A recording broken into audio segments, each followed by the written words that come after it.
Coming up ahead now on Manassas up to Humes High School. We're making a stop here. Humes High School, where of course Elvis attended school here from November 1948 until he graduated in the summer of '53. It says it operated 42 years as a school, closing in 1967. It's now a preparatory academy, but it was Elsie Humes High School. You can just make out the engraved name up above the entrance. And it still has Humes Middle High School sign there to the right. Elvis sang in April 1953 minstrel show here, and up until that time he'd been a pretty inconspicuous pupil until he sang on that minstrel show,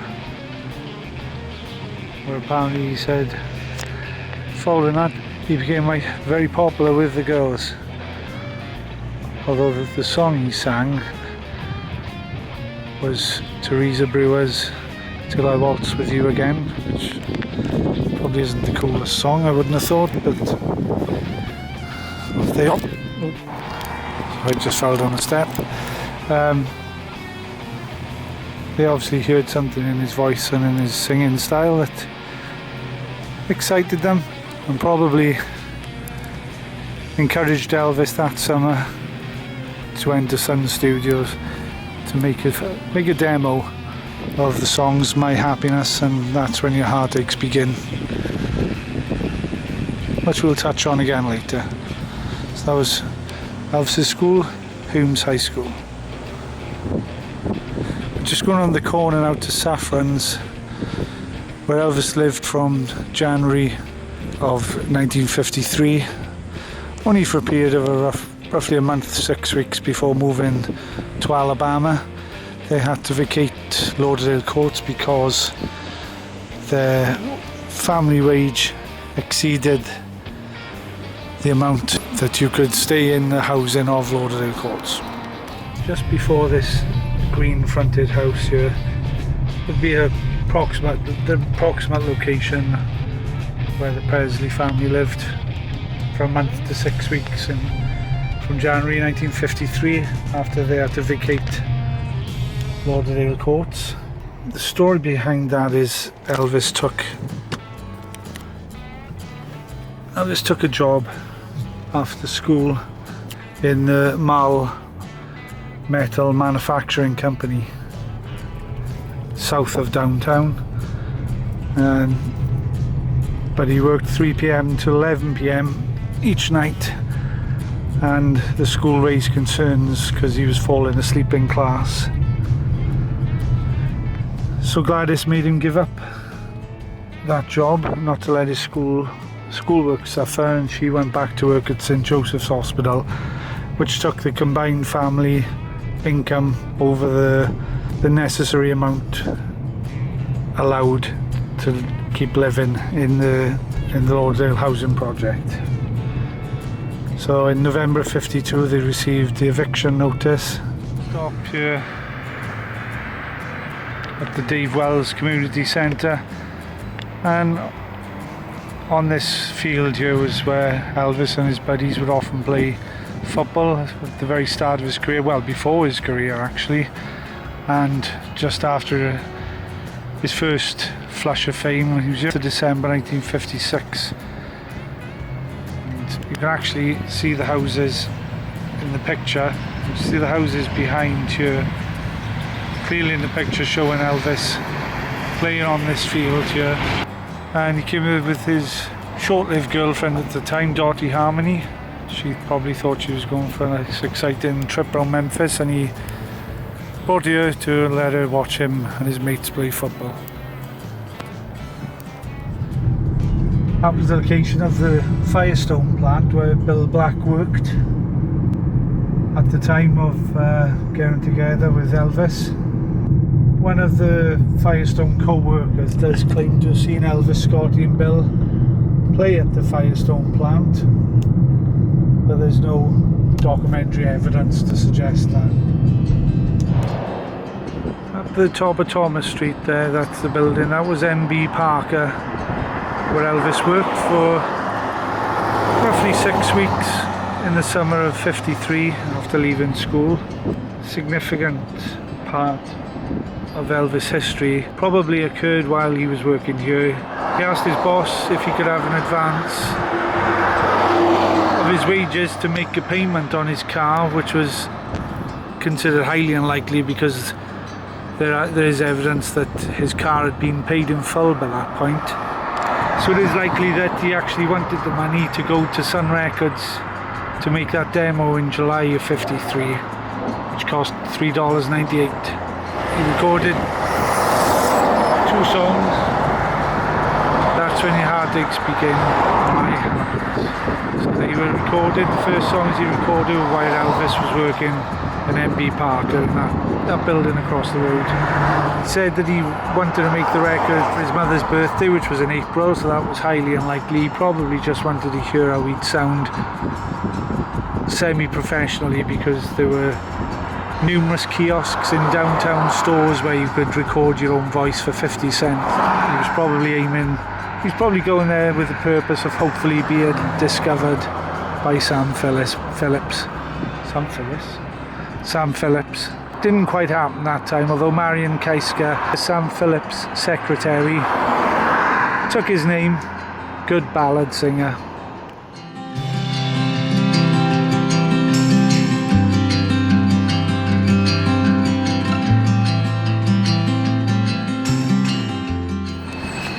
So we are at the corner junction of Thomas and Chelsea, the Family Dollar.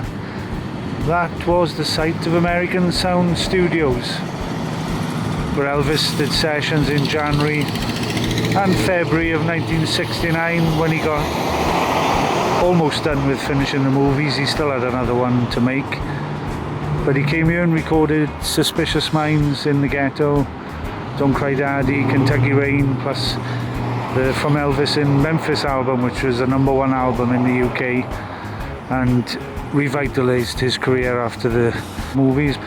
And that was the site of American Sound Studios there, and they have since put an historical marker, although of course, as you see, the studios long gone, torn down, I think in the 70s actually. Yeah, just a point of interest, that's the Burkle Estate Railroad Museum, where runaway slaves hid in the cellar on their way heading to the north and to freedom. It's now open as a museum, but again, it's one of the places we don't really have time to go in.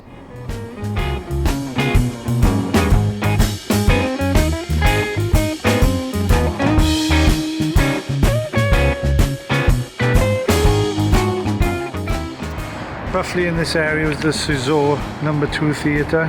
It opened as the Lincoln in 1927, but was bought out by Fred Suzore in '32.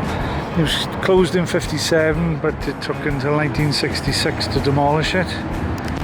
Well, anyway, it was here on that night in July 1954 when Dewey Phillips played That's Right Mama on WHBQ for the first time, and requested to interview Elvis, where Gladys and Vernon had to come and find Elvis, who was watching a film because he was too nervous to listen to himself on the radio for the first time that night.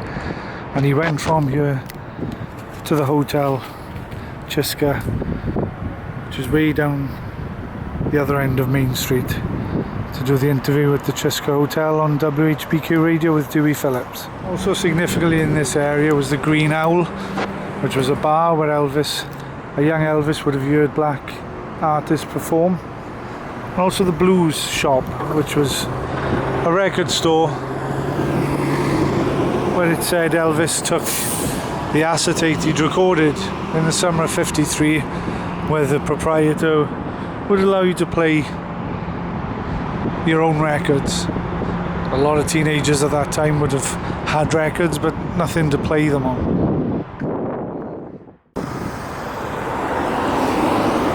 I'm on Jackson Avenue here, and the original Jackson Avenue where the road bends to the right there, originally Jackson Avenue actually bent up to the left to more or less run where the left hand side of the St Jude's Hospital building is now, and St Joseph Hospital was all over to the left hand side. Elvis also visited here on the 5th of July 1956 after his concert on the 4th at Russwood Park.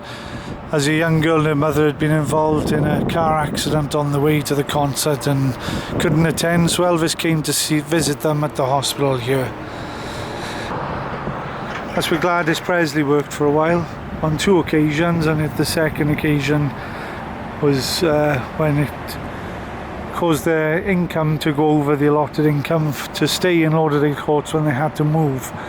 Actually, Lauderdale Courts now is right beyond the trees, the other side, the I-240 there, which just happens where we'll be staying tonight.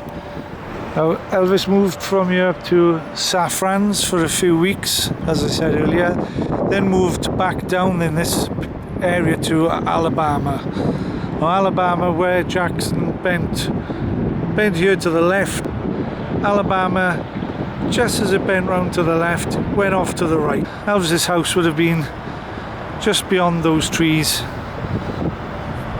more or less where the I-240, the Interstate 240 is